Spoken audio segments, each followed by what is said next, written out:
Winter does not arrive gently at 8,000 feet in the Wind River Mountains. It does not announce itself. It does not give warnings. It simply takes what is weak, careless, or poorly thought through. In the early winter of 1884, Jacob Petro learned this lesson the way most mountain men did, slowly, painfully, and with no one to blame but himself. His cabin sat on a narrow bench of land above Frozen Creek, surrounded by spruce and granite, far from a town that could offer help when things went wrong. From the outside, it looked like every other homesteader shelter scattered across the high country, straight log walls, mud-packed chinking, steep roof to shed snow, smoke rising faithfully from cast iron stove. Jacob had built exactly as the manuals advised, exactly as the men before him had done. And still, by December, frost bloomed along the interior walls like white scars. By January, the wash water froze less than 3 feet from the stove. The iron firebox glowed red at night, yet the corners of the cabin stayed cold enough to bite through wool and bone. When the fire died down, the warmth vanished as if it had never existed. Each morning, Jacob woke stiffened, aching, his breath hanging in the air above his blankets. The mountain had a way of reminding men that survival was not about effort alone. It was about understanding. Down the valley, the same story repeated itself. Cabins burned wood endlessly and stayed cold anyway. Men chopped until their hands cracked. Hauling fuel disappeared faster than it could be replaced. Families slept in damp air that never fully warmed. The mountain did not care how hard man worked, only whether he worked wisely. Jacob began to realize something unsettling. The problem was not the severity of the cold. Winters like this had existed long before he arrived. The problem was how quickly he'd escape once it was made. Fire provided warmth for a moment, then surrendered it to the wind, a floor, the walls, and the night beyond. In the high country, heat was precious, and precious things could not be wasted. As January deepened and the nights grew longer, Jacob noticed how cabin behaved when the fire burned hot. Near the stove, the air became stifling. Step a few paces away, and the cold returned. Heat gathered high near the ceiling, while the floor pulled warmth downward into frozen earth. The cabin did not hold heat. It merely passed it through. That was when Jacob remembered stories he had heard long ago, stories most men laughed at. Tales of heavy walls, slow fires, and warmth that lasted through the night without constant feeding. Old ideas dismissed as impractical by men in a hurry to survive. But the mountain was patient, and patience, Jacob was beginning to understand, was the first requirement of real warmth. On the frontier, there was one rule about winter that no one ever questioned. If a cabin was cold, the answer was always the same: build bigger fire. Iron stoves were treated almost like law. They were heavy, expensive, and hauled great distances by wagon or pack animal. Once installed, they became the heart of the cabin. Men trusted them without understanding them. If the fire roared, the cabin was supposed to be warm. If it was not, the solution was simple: add more wood. But Jacob began to notice something that did not fit that logic. Each time he fed the stove, the cabin air heated quickly, then just as quickly cooled. The warmth had no patience. It rushed upward toward the ceiling, pressed against the thin roof planks, and escaped through the stovepipe as invisible loss. What remained near the floor was cold air pulled in from beneath the cabin, drawn through gaps, and the floorboards like water through sieve. The stove did exactly what it was designed to do. It heated air.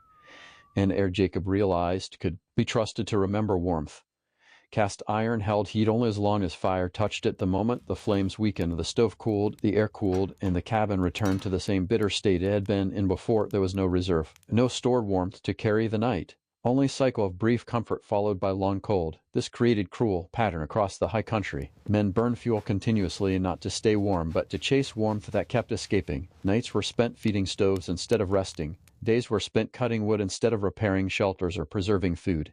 Heat became something to consume, not something to keep. Jacob noticed another detail others ignored. The closer a man stood to the stove, the more uncomfortable the heat became. Faces flushed, skin dried, yet move a few feet away and fingers numbed. The cabin was divided into zones: scorching, tolerable, and freezing, all existing at the same time. This uneven warmth was not flaw of craftsmanship, it was flaw of thinking. Frontier builders assumed that more fire meant more comfort. They never asked where the heat went or how long it stayed once it arrived. The accepted wisdom focused on producing heat as fast as possible with no concern for what happened after. Jacob began to understand that the mountain cold was not defeating fire, it was defeating waste. Until that moment, no one had questioned the stove. No one had questioned the idea that warmth must be constantly created rather than carefully held. But as Jacob sat watching the fire die and the cold return, he realized that survival in the mountains required more than flame. It required memory. And Frontier's greatest mistake was believing that heat, once made, would stay. The idea did not come to Jacob from a book or a manual. It came from memory. Long before he ever saw the Wind River Mountains, Jacob had grown up hearing stories that sounded out of place in a land of fast cabins and iron stoves. His grandfather, a quiet man with hands shaped by stone and mortar, used to speak of winters in the old country where fire was not chased but planned. In those villages, warmth was built into the house itself, thick walls, clay and stone benches, long smoke paths hidden inside massive masonry that absorbed heat slowly and released it even more slowly. A single evening fire could warm a family through the night. People slept on warm surfaces, not beside roaring flames. 2. A frontier. This sounded backwards. Heavy meant slow. Slow meant dangerous. And men crossing into the high country believed speed was survival. Build fast. Move on. Do not invest more than you must. Learned early that mentioning such ideas invited ridicule. At community gatherings, men spoke proudly of how quickly they could raise a cabin before snow fell. Anything that required patience was dismissed as impractical, even foolish. Stone belonged to forts and churches, not to homesteaders trying to prove land claims. Yet Jacob could not forget what his grandfather had said. Those old heating systems had been born in places where winter killed just as surely as the mountains did here. They were not luxuries, they were answers. The frontier mindset rejected that kind of thinking. Most settlers believed permanence was a mistake. Why build heavy when you might leave next year? Why shape stone when wood could be cut tomorrow? The land was new, the future uncertain. Everything was temporary. But winter was not.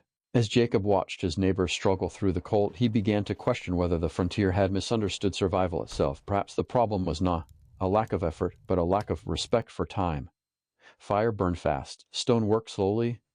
One demanded constant labor. The other asked for careful thought. The men around him saw weight and imagined burden. Jacob saw weight and imagined stability. What his grandfather had practiced was not old-fashioned, deliberate. It assumed that a man would stay, endure, and build for the seasons ahead. That assumption clashed with frontier habits, but the mountains cared little for habit. Jacob found himself standing between two worlds. One valued speed and simplicity. The other valued memory and mass. The question was not which was easier. The question was which could outlast winter. Jacob did not announce what he was planning. Men who try something new in the high country learn quickly that ideas survive better in silence. Through the last weeks of winter, while others cut wood from dawn until dark, Jacob spent his time differently. He walked the slopes above the creek, selecting stone one piece at a time. He chose dense rock that rang when struck, avoiding anything soft or fractured. Weight mattered. Density mattered. These were not walls meant to they were walls meant to remember heat. What Jacob built was not a stove in the way his neighbors understood the word. There was no exposed iron, no roaring flame in the open room. Instead, the fire would be hidden and its heat forced to travel before being allowed to escape. The heart of the system was a thick interior wall built from field stone and clay positioned where his iron stove once stood. Inside that wall, Jacob shaped a winding path for smoke, hot gases, turning them back and forth through the stone rather than sending them straight up a chimney. Each turn slowed the heat, pressing it into the masonry before it could disappear into the sky. This was the part his neighbors found laughable. A fire that could not be seen felt weak. A wall that grew warm instead of hot looked useless. They called it a foolish oven bed, a relic of places that no longer mattered. Jacob ignored them. The most radical choice came next. Instead of building a separate bed, he extended the masonry outward into a loaf platform. This surface rested directly over the heat path hidden inside the wall. Stone lay beneath where a mattress would rest. Clay sealed every joint. There would be no gap between warmth and rest. It was an idea that challenged everything frontier builders believed. Beds were meant to be light. Fire was meant to be dangerous. Heat was something to keep away from sleep, not beneath it. Jacob's design said otherwise. When the fire burned, the wall absorbed the heat slowly, silently. There was no blast of hot air, no sudden rise in temperature. But as the flames died, the wall did not cool. The stone held the warmth, spreading it evenly through its mass. Hours later, when iron stoves stood cold and useless, the masonry still radiated quiet heat. Jacob's neighbors measured warmth by how fast it arrived. Jacob measured it by how long it stayed. The wall did not fight the cold with force. It outlasted it, and for the first time since winter began, Jacob slept through the night without feeding fire. A wall worked. There was no denying it. Jacob could feel the difference each night as the stone beneath him held warmth long after the fire had gone quiet. His sleep grew deeper. His body rested instead of enduring. But as the days passed, another truth made itself impossible to ignore. The heat was still leaving. Not all at once, not dramatically, but steadily, relentlessly, through parts of the cabin Jacob had never truly questioned before. The masonry wall, store warmth, but the cabin itself had never been built to protect it. On calm nights, the system performed well enough, but when the wind rose, the temperature inside dropped faster than the stone could replace what was being stolen. Cold air crept in through the seams between logs where the old mud chinking had cracked and fallen away. Each gap acted like an open door, feeding the fire with drafts that carried heat straight back outside. The floor was worse. Raised on rough joists with open space beneath it allowed frozen air to circulate freely under the cabin. The planks above acted like a thin skin between warmth and ice. Stand barefoot for even a moment, and the cold climbed straight into the bones. Jacob began to understand something his neighbors never had the time to see. He'd only half the problem. The rest was loss. Every crack was a leak. Every draft was theft. The frontier style of building treated cabins as temporary shells just strong enough to keep out snow and rain. Insulation was an afterthought. Air sealing was nearly unknown. Men focused on getting under a roof before winter, not on how that roof behaved once winter settled in. Jacob's masonry wall revealed the weakness of that approach. Without control, even stored heat could not win. A constant battle against infiltration. The cabin was not holding warmth. It was surrendering it piece by piece. This realization marked a shift in Jacob's thinking. He stopped asking how to make more heat and started asking how to stop losing it. The question was no longer about fire, but about boundaries. Where did the cold enter? How did air move? What surfaces pulled warmth away fastest? A wall had taught him patience. Now the cabin demanded attention. Jacob understood that survival in the mountains was not about any single clever solution. It was about systems that worked together. Heat, structure, and shelter were inseparable. Improve one without the others, and winter would find the weakness. The masonry wall was no longer the experiment. The cabin itself was. What Jacob was building no longer felt like an experiment. It felt like a lesson. He did not need formulas or measurements to understand what was happening inside his cabin. The difference could be felt in the body. The stone stayed warm, the air did not, and once he began sealing the cabin, the warmth stopped slipping away so easily. The reason was simple. Fire creates heat quickly, but it also loses it quickly. Air warms fast, but it forgets just as fast. Stone and clay behave differently. They accept heat, slowly hold it deep within their mass, and release it back at a measured pace. This difference alone changed everything. Jacob began to think of heat the way a farmer thinks of water. A sudden flood does not nourish crops. That runs off and disappears. A slow, steady soak reaches deep roots and lasts. Iron stove flooded the cabin with heat and watched it drain away. The masonry wall absorbed it heat and rationed it carefully through the night. The way the fire was used mattered just as much as where the heat went. Instead of feeding the flames constantly, Jacob burned one strong fire in the evening. The stone accepted the energy without complaint. Once the flames faded, the wall continued the work on its own. There were no violent swings from scorching to freezing. No need to wake and feed the stove. The cabin settled in a steady rhythm that matched the mountain night. Sealing the structure completed the system. When drafts were stopped, the stored heat had nowhere to flee. The walls and floor no longer pulled warmth outward as quickly. Heat remained inside long enough to matter. This was the difference between consumption and storage. One demanded endless effort. The other demanded understanding. Jacob noticed something else that surprised him. The cabin felt warmer at lower temperatures than it ever had before. He no longer needed the air to be hot. Warm surfaces mattered more. The stone beneath his bedding, the clay-coated walls, and the sealed floor created comfort without excess. The mountain cold was still outside. It had not weakened, but the cabin no longer fought it head-on. Instead, it delayed, moderated, and endured. What Jacob had built was not stronger fire. It was a slower one, and in the high country, slow often outlasts strong. The real test came the following winter, not with drama, but with silence. In early December, a hard Arctic front settled over the Wind River Mountains and refused to move. Night temperatures dropped well below zero and stayed there. Wind scoured the valley without pause, driving snow into every exposed seam. For weeks, the sun offered little more than light. Warmth became a memory. Cabins across the valley began to fail one by one. Iron stoves burned without rest. Men fed them through the night, only to wake to frost creeping back across the walls by morning. Woodpiles shrank at an alarming rate. What had seemed like ample fuel in autumn suddenly looked dangerously thin by midwinter. In Thomas Brennan's cabin, the stove glowed red for hours at a time, yet the far corners never rose above freezing. The family slept fully clothed, huddled close, breathing air that felt damp and raw.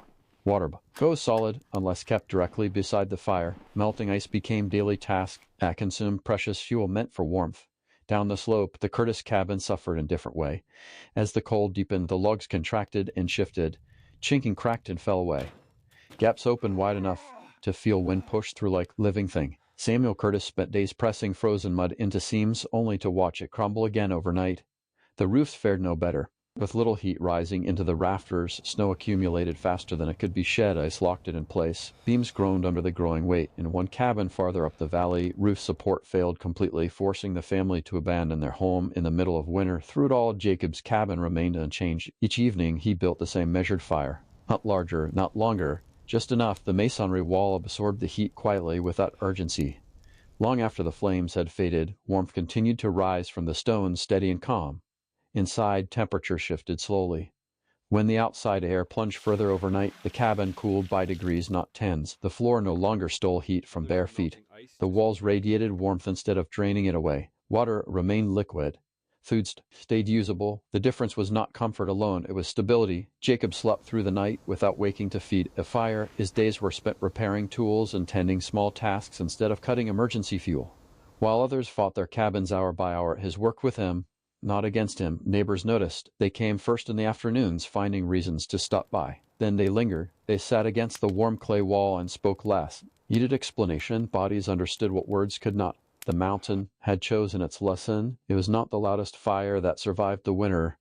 It was the cabin that remembered heat. What happened that winter unsettled more than a few assumptions. For generations, frontier survival had been framed as speed and toughness, build fast and move fast. Burn hard. The land rewarded those who acted quickly and punished hesitation. That belief shaped how cabins were raised, how tools were chosen, and how men measured their own worth. But the mountain told a different story. The cabins that failed were not poorly built. They followed accepted practice. Their owner worked themselves to exhaustion. They did everything the frontier had taught them to do, and still winter found the weakness. And Jacob's cabin challenged the idea that survival was about force. It suggested something far less dramatic and far more uncomfortable to admit. Survival favored those willing to slow down, think ahead, and invest in systems that did not demand constant attention. The frontier prized lightness because it allowed movement, but lightness came at cost. Walls, empty floors, heat that passed through without resistance. In chasing flexibility, settlers had accepted fragility. Jacob's masonry wall represented the opposite choice. Weight instead of speed, permanence instead of convenience. Memory instead of reaction. It asked man to believe that he would stay long enough for the work to matter. That idea ran against the grain of frontier culture. Many settlers still imagined themselves temporary. The land was trial, not home.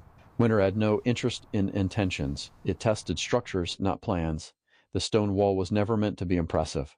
It did not glow or roar. It did not demand attention. It simply worked quietly through the longest nights of the year, and that quiet success was less than few men were prepared to hear. Survival was not about enduring discomfort. It was about reducing unnecessary struggle. The frontier had taught men to fight winter. Jacob's cabin showed that endurance came from cooperation instead.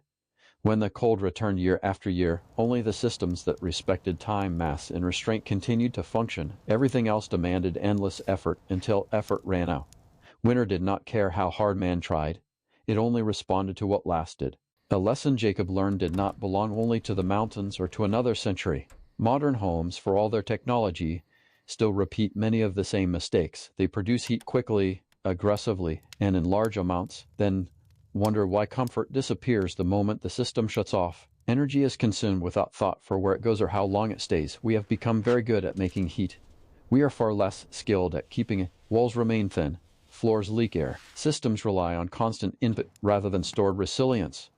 When power fails or fuel becomes scarce, comfort collapses almost immediately. The house, like the old frontier cabin, remembers nothing. Jacob's masonry wall offers a different way of thinking. Not as blueprint to be copied stone for stone, but as principle. Heat works best when it is slowed, stored, and released on its own terms. Comfort comes from stable surfaces and protected spaces, not from bursts of intensity. The mountain man did not have modern insulation or mechanical systems. What he had was an understanding of limits. He built with the assumption that energy would be scarce, labor finite, and winter unforgiving. Those assumptions are not outdated. In time, abundance and efficiency hides easily. In times of stress, it reveals itself quickly. Systems that depend on constant input fail the moment that input is interrupted, and Jacob's wall endured because it asked little once built. One fire, one cycle, one night of steady warmth. The lesson is not about nostalgia, it is about durability. Technologies change, principles do not, and the idea that warmth should be remembered rather than constantly recreated may. One of the most practical inheritances the frontier ever left behind. The wall was never foolish. It only appeared that way to those who measured survival by speed and noise. To men who believed warmth should announce itself with flame and effort, a quiet stone wall seemed passive, even weak, but winter never judged appearances. When the fires burned low and the nights stretched long, it was not the loudest systems that endured. It was the ones that continued working after human effort stopped. The ones that remembered what had been given to them and back slowly without demand. Jacob Petro did not defeat winter. He made peace with it. His cabin did not rely on constant feeding or vigilance. It asked for one deliberate act each evening and offered stability in return. The wall absorbed the day's labor and repaid it through the night. That exchange, simple and honest, proved stronger than any amount of frantic effort. The frontier often celebrates toughness, the ability to endure discomfort without complaint. But endurance is not the same as wisdom. True resilience reduces suffering rather than glorifying. It removes unnecessary struggle so that strength can be reserved for what truly matters. Jacob's wall did not make him braver. It made him less desperate. In that difference mattered. Winter is still the same teacher it has always been. It rewards preparation, patience, and respect for limits. It exposes shortcuts. It punishes waste. Whether in log cabin, modern home, those lessons remain unchanged. A mountain man's stupid wall was never about stone or clay. It was about thinking beyond the moment. In the end, survival is not proven by how much you can endure. It is proven by how little you need to. In winter, relentless fare remembers those who understand that truth.